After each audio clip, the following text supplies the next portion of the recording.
বাড়িওয়ালি নিজের একটা পোশাক কাজের ছেলে আমিনের মুখের দিকে মেরে বলল, এটা ধুয়ে দে।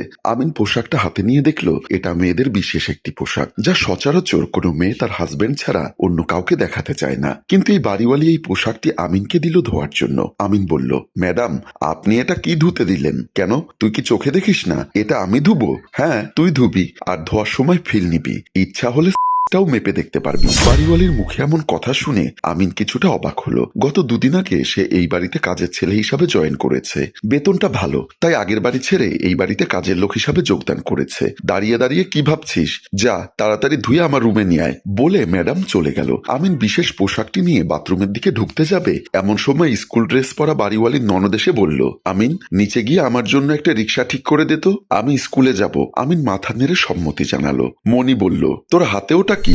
আমিন তাড়াতাড়ি পোশাকটি লুকিয়ে ফেললো।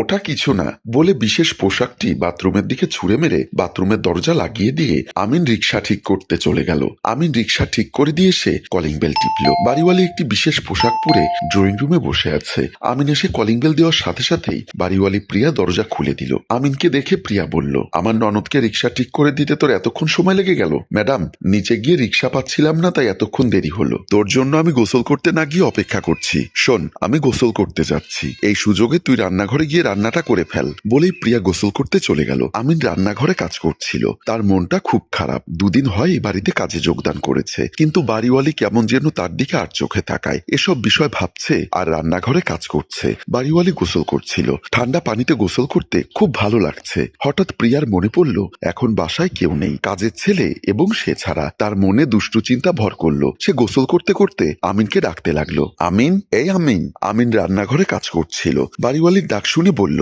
জি ম্যাডাম, একটু এদিকে আয় তো। আমিন বাথরুমের সামনে এসে বলল, ম্যাডাম আপনার কিছু লাগবে? হ্যাঁ একটু ভেতরে আয়। আমিন ভেতরে ঢুকে দেখলো বাড়িওয়ালি গোসল করা অবস্থায়। আমিন কিছুটা লজ্জা পেল। আমিন হাত দিয়ে চোখ ঢেকে বলল, ম্যাডাম আমাকে এখানে কি জন্য ডেকেছেন? ধর এখানে একটু সাবান লাগিয়ে পিঠটা একটু ডলে দে। না না ম্যাডাম, সেটা আমার পক্ষে সম্ভব না। কেন সম্ভব না? এই বাসায় তো এখন কেউ নেই। তুই আমার পিঠে সাবান ডলে দিলে কেউ দেখবে না, কেউ না দেখলেও সেটা আমার পক্ষে সম্ভব না। তুই যদি এখন আমাকে সাবান ডলে না দিস তাহলে কিন্তু তোর চাকরি চলে যাবে। চাকরি গেলে যাক, তারপরও আমি আপনার গায়ে হাত দিতে পারবো না। বলে আমিন বাথরুম থেকে বের হয়ে গেল। বিকালবেলা প্রিয়া এবং তার ননদ মনি বসে মাথায় উকুন দেখছিল। এমন সময় এবারের মালিক বাবলা এসে সোফায় বসলো। বাবলার হাতে শপিং ব্যাগ দেখে মনি বলল, ভাইয়া আমার জন্য শপিং করে এনেছো নাকি? বাবলা বলল, না তোর জন্য আনিনি। তাহলে নিশ্চয়ই আমার জন্য এনেছো? তোমার জন্য না, তাহলে কার জন্য এনেছো ভাইয়া? কাজের ছেলে আমিনের জন্য এনেছি। আমিন কই? এই আমিন এদিকে আয় তো। আমিন ড্রয়িং রুমে সবাইকে দেখে ভয় পেয়ে গেল। আমিন মনে মনে ভাবলো হয়তোবা বাড়িওয়ালি তার বসের কাছে সব বলে দিয়েছে। বাবলা বলল, কি ভাবছিস, আমার কোনো দোষ নেই। এমন কথা শুনে বাবলা এবং মনি, প্রিয়া সবাই হেসে উঠল। আমি কি বলেছি তোর দোষ আছে? তারপর শপিং ব্যাগটা ওকে দিয়ে বলল, ধর এখানে তোর জন্য কিছু কাপড় এনেছি, দেখ তোর পছন্দ হয় কিনা। আর শোন, আমাকে এক কাপ চা করে দে। বলেই বাবলা, প্রিয়া, মনি ড্রয়িং রুম থেকে চলে গেল। আমিন শপিং ব্যাগটার দিকে তাকিয়ে বলল, আল্লাহ বাঁচাইছে। প্রিয়া স্বামীর সাথে শুয়েছিল। রাত তখন 2টো। হঠাৎ প্রিয়ার ঘুম ভেঙে গেল। প্রিয়া চোখ খুলে দেখে তার স্বামী ঘুমিয়ে নাক ডাকছে। এখন প্রিয়ার মাথায় দুষ্টু বুদ্ধি এলো। প্রিয়া মনে মনে ভাবলো, কাজের ছেলে আমাকে অ্যাভয়েড করলো, আমি কি দেখতে এতই খারাপ? ঘুঘু, তোমাকে কিভাবে ফাঁদে ফেলতে হয় সেটাই প্রিয়ার ভালো করে জানা আছে। প্রিয়া কাজের ছেলে আমিনের রুমের দিকে যাওয়ার জন্য খাট থেকে নেমে গেল, কিন্তু তার স্বামী বাবলা বিন্দুমাত্র টের পেল না। প্রিয়া কাজের ছেলে আমিনের রুমে যাওয়ার আগে তার ননদ মনির রুমের দিকে গেল।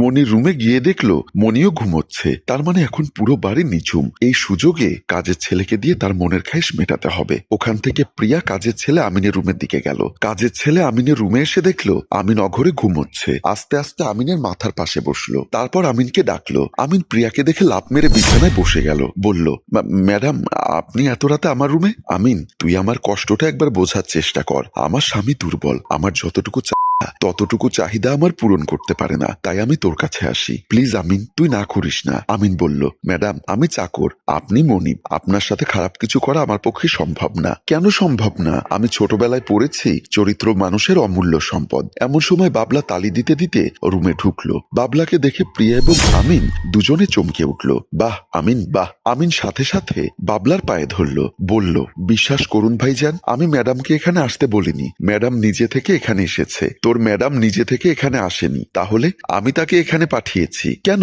দেখ আমিন, আমার বউ এবং আমার ছোট বোন নিয়ে আমার সংসার। আমি সারাদিন অফিসে থাকি, ঘরে থাকে আমার যুবতী বোন এবং একমাত্র সুন্দরী বউ। তাদেরকে রেখে আমি অফিস করি। তাই আমি চেয়েছিলাম একজন চরিত্রবান চাকর। তোকে আমি আর আমার স্ত্রী পরীক্ষা করে দেখলাম তোর চরিত্র কতটুকু ঠিক আছে। সত্যিই তুই চরিত্রবান পুরুষ। তোর সততার পুরস্কার তোর বেতন যা বলেছিলাম তার থেকে আরো 3,000 টাকা বাড়িয়ে দিলাম। এখন নিশ্চিন্তে ঘুমো বলে বাবলা ও প্রিয়া চলে গেল আর আমিন স্বস্তির নিঃশ্বাস ফেলল। সম্মানিত ভিউয়ার্স, আমাদের গল্পটি যদি আপনাদের ভালো লেগে থাকে তাহলে লাইক, কমেন্ট ও শেয়ার করে সবাইকে দেখার সুযোগ করে দিন। ধন্যবাদ।